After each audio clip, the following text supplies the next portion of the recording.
पूर्णिया के सांसद पप्पू यादव ने शहर के स्वास्थ्य सिस्टम में सुधार के लिए बड़ा कदम उठाया है। शहर के लोगों के लिए पप्पू यादव ने हेल्थ कार्ड जारी किया है। इस हेल्थ कार्ड पर शहर के कई पैथोलॉजी में 50% तक की छूट मिलेगी। कार्ड मरीज के नाम से जारी किया जाएगा। गरीबी रेखा से नीचे के लोग इस सुविधा का लाभ ले सकेंगे।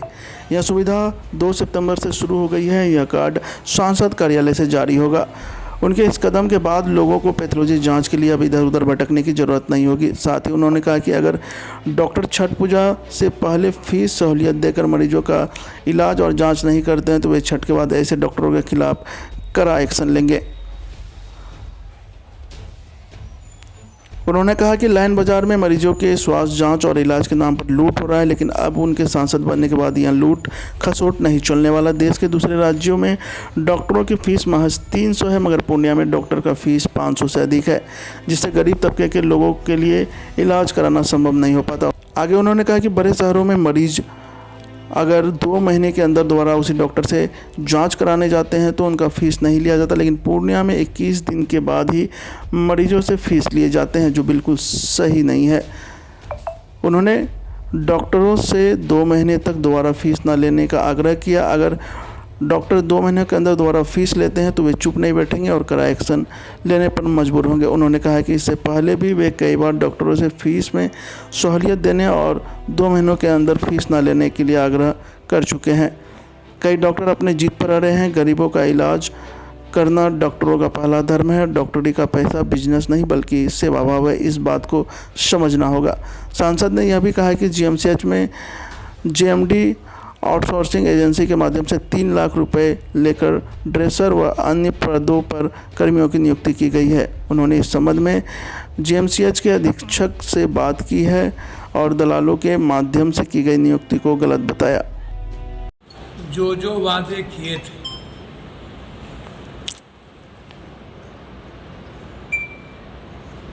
पहला वादा था माफिया और भ्रष्टाचार मुक्त। उसकी पहल अस्पतालों से, ब्लॉक से जमीन माफियाओं के खिलाफ कार्रवाई शुरू हो चुकी। चाहे नदी पर बनने वाला मकान हो, चाहे आदिवासी समाज, सुप्रीम कोर्ट में मैंने दायर कर दिया है, हाई कोर्ट में भी दायर कर दिया। डीएम साहब को 5 चिट्ठी हमने भेज दी है और उसके बाद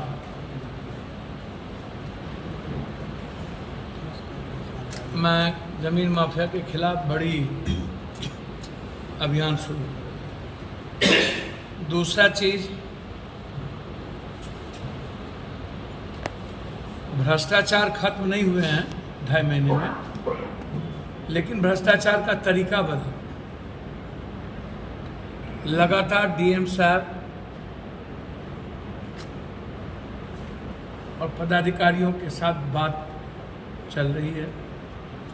ब्लॉक में हमने डीएम साहब से चिट्ठी निकलवा दिया। 43 दिन, 65 दिन, 75 दिन। 75 दिन के अंदर हर ब्लॉक में मोटेशन जमाबंदी आपको रॉन्ग एंड राइट कर देना हो। 75 दिन के बाद किसी भी ब्लॉक में मोटेशन जमाबंदी अब नहीं रहना, क्योंकि पैसे की बार्गेनिंग शुरू होती।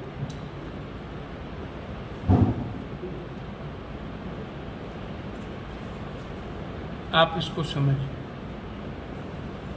सर्वे जो आए हैं इसमें पारदर्शिता की सख्त जरूरत। लोग डरे हुए हैं, सशंकित हैं। 20-20 साल से लोगों ने जमाबंदी करा लिया, किसी ने जब मोटरसाइकिल करा लिया तो कुछ नहीं करा पाया, किसी का रसीद कट रहा था तो ज़मीन मेरे हैं, हमारे पास है, ज़मीन मेरा है, हम कोई किसी के नाम से है। तो आज परिस्थितियां बिल्कुल पैसा लगातार लेने की कार्रवाई चल रही। अभी जो सर्वे आया है उसमें पैसे का लंबा खेल शुरू हो गया है। हम आग्रह करेंगे सरकार से और डीएम साहब से कि आम आदमी औने पौने दाम में कोई कह रहा है कि 20,000 लगेगा, तुरंत दे रहा है, कह रहा है 30,000 लगेगा, तुरंत दे रहा है, 40,000 लगेगा, तुरंत दे रहा है। मतलब कर्जा उठा के चाहे जिस भी परिस्थिति में हो, वर्तमान सर्वे, चूंकि पहले भी भू हकबंदी कानून लागू हुए, कुछ नहीं हुआ, राशन कार्ड भी कुछ नहीं हुआ, चकबंदी हुआ, कुछ नहीं हुआ, चकबंदी का अभी तक कुछ नहीं किया गया, उसके बाद लाल कार्ड वाला कुछ नहीं हुआ, अब नई सर्वे की पहल शुरू हुई। तो भ्रष्टाचार पर मेरा हमला जारी है। 2-3 सस्पेंड हुए, डगरवा सस्पेंड हुए, एक रुपौली के किरानी सस्पेंड हुए। मैं बड़े लेवल पर लगा हुआ, कुछ वरिष्ठ पदाधिकारी लगे हैं लूट में, जैसे होल्डिंग टैक्स शहर के नाम पर करोड़ों रुपया यहाँ वसूला गया,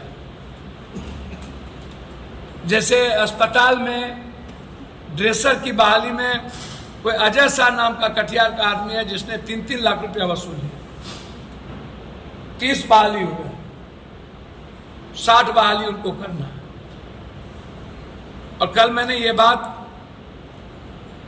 यहाँ के सुपरिटेंडेंट को मैंने कह दिया कि आपके नाम पर पैसे वसूले जा रहे हैं। अस्पताल बिल्कुल भंग है, जो नए मकान बनने थे वो बंद, नए मकान नहीं बन पा रहे हैं, ठेकेदार यहां से चले गए हैं, और जो पुराना अस्पताल है उसकी स्थिति अच्छी नहीं है। तो उस पर मेरी गिद्ध दृष्टि है। 2 महीने के बाद यदि पूर्णिया के डॉक्टर, कोसी सीमांचल के डॉक्टर फीस लेना 1 महीना पहले, बॉम्बे में कोई भी डॉक्टर 300 रुपया से ज्यादा नहीं लेता, आप पता कर लीजिए। हम बॉम्बे गए थे 300 से 400 रुपया, और 2 महीना पहले किसी भी पेशेंट को बॉम्बे में नहीं बुलाया जाता। हम बॉम्बे यही देखने गए थे।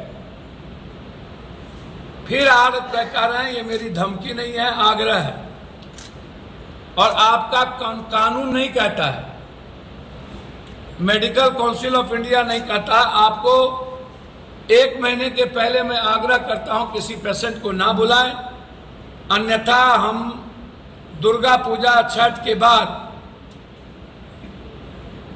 मैं सीधा कह रहा हूं, यदि गलत पैथोलॉजी बंद नहीं हुई तो कार्ड मंगाओ।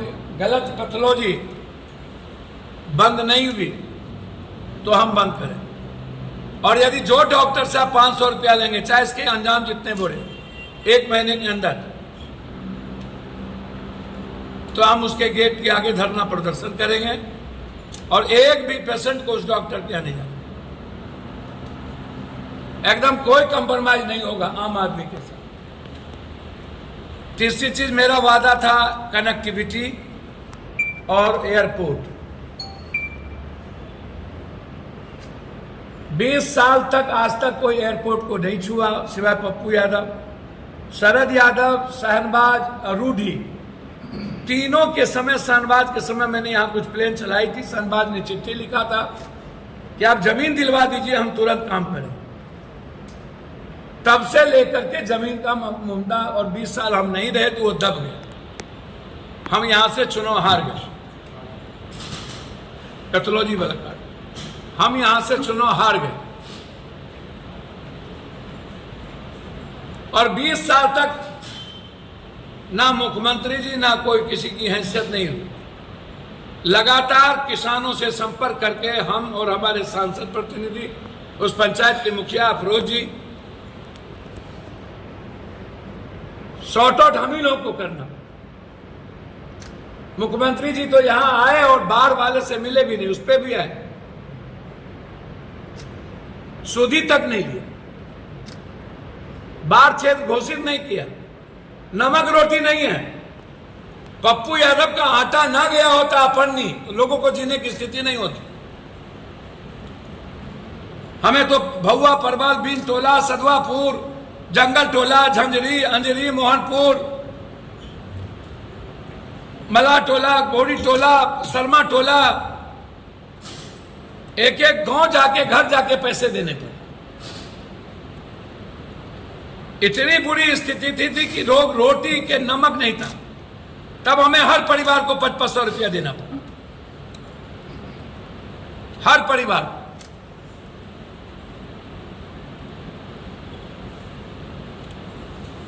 अब आप सोचिए, और अभी तक सरकार के द्वारा बाढ़ क्षेत्र घोषित नहीं की। जहां बाढ़ है, बिन टोली में, गांव में, घर में पानी है, पूरा बर्बाद हो गया। वहां एक बार नहीं गया कोई चीज।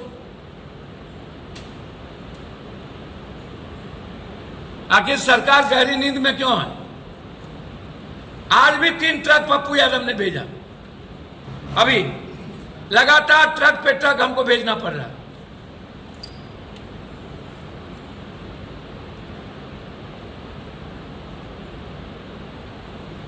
तो ये भैया श्रेय कोई ले ले, मुख्यमंत्री जी आप श्रेय लीजिए, हमारे पूर्णिया को स्मार्ट सिटी दे दीजिए। अब स्मार्ट सिटी लेंगे, कहिएगा हम ही दिए। आज तक आप दे नहीं पाए।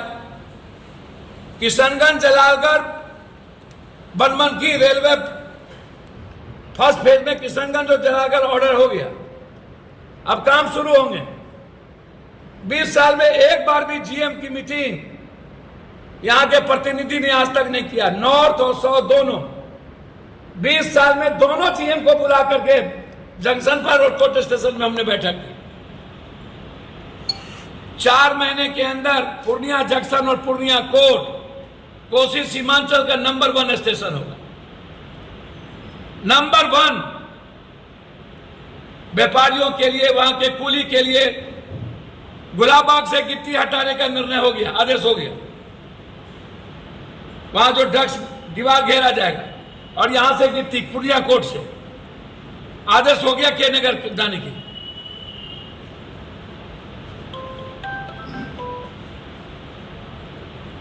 तो आज तक कोई भी लोग जो NH 106, 107 NH याद करिए, गडकरी जी ने पप्पू यादव ला करके घोषणा करवाई थी।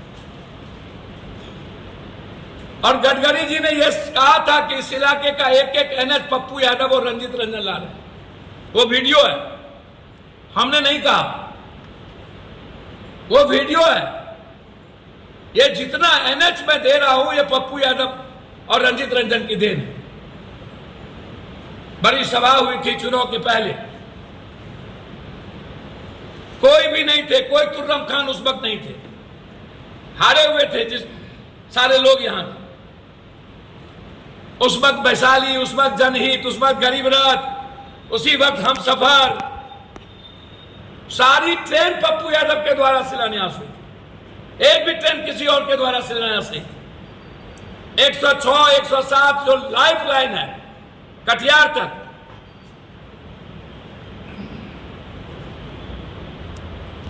जो मेरा वादा है बनमनखी से कुशेश्वर स्थान और कुर्सेला से बीरपुर और देवघर से नौगछिया होते हुए, देवघर से नौगछिया फर्स्ट फेज का ऑर्डर इस सदन में हम लोगों ने करवा ली, भाया फिर पैती होते हुए। अब नौगछिया से चौसा सिंहेश्वर होते हुए बीरपुर, भीमनगर, ये इसकी शुरुआत हुई। तो भैया 2.5 महीने में देवघर से नौगछिया, किशनगंज से जलालगढ़, रुपौली से बिहारीगंज,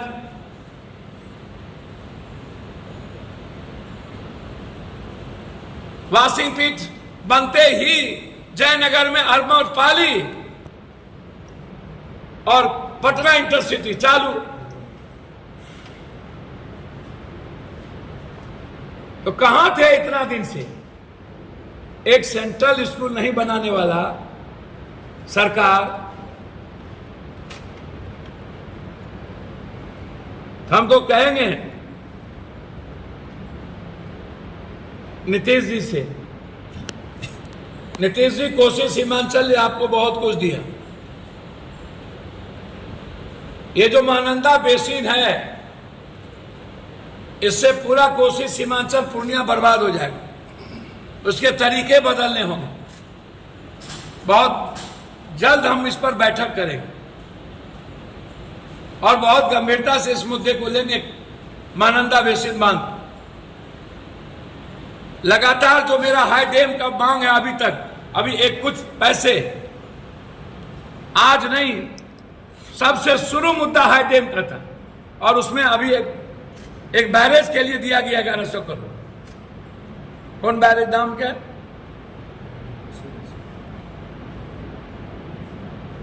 और हमारा हाई डैम का डिमांड है।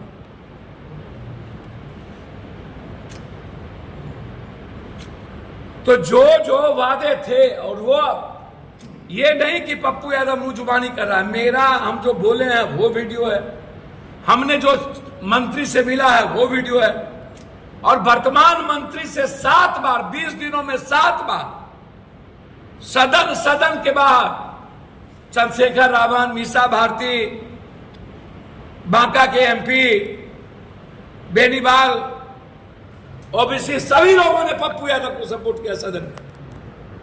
और मंत्री जी ने कहा कि ये मेरे पापा के मित्र हैं, इनको नहीं देंगे तो किनके लिए करेंगे? डगमारा ये लंबित था। और मैं बड़ा करबद्ध आग्रह करूंगा यहां के जनप्रतिनिधि और कोसी के जनप्रतिनिधि को, हमको कुछ नहीं कहना है, आप से आग्रह हाथ जोड़ के पप्पू यादव की चिट्ठी और पप्पू यादव का स्पीच रूडी जी, शाहनवाज और शरद यादव के समय सुन लीजिए। और जब शरद जी थे और लोग थे तब आप एनएच नहीं ले पाए। गडकरी जी का स्पीच सुन लीजिए। एनएच आया पप्पू यादव जब मधेपुरा से सांसद थे तब, रेलवे आई तब,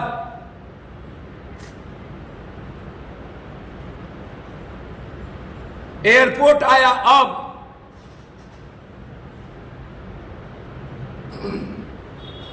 इसीलिए जो वादे हमारे थे लगातार रोजगार की, हर दिन जो पीड़ित परिवार है उसको 50,000 रुपया मेरे तरफ से जा रहा है रोजगार के लिए हर दिन। अब रोजगार मेला की हम शुरुआत करेंगे, यहां से जो बच्चे होंगे उसको बाहर भेजा जाएगा। अभी हमने all India medical laboratory technician association के ये नाम है सबका,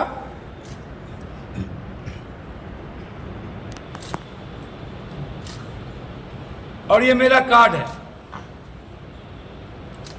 ये कार्ड भवन से जिन्हें मिलेगा, जिस बिलो ऑफ पॉवर्टी लाइन गरीब आदमी को, उसका पैथोलॉजी में फ्री होगा, जांच में कोई पैसे नहीं लगे। आज से ये कार्ड जारी होगा और पैथोलॉजी का नाम ये है।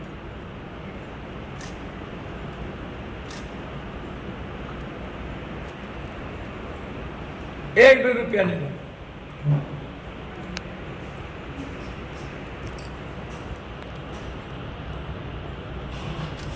बहुत क्लियर है हम।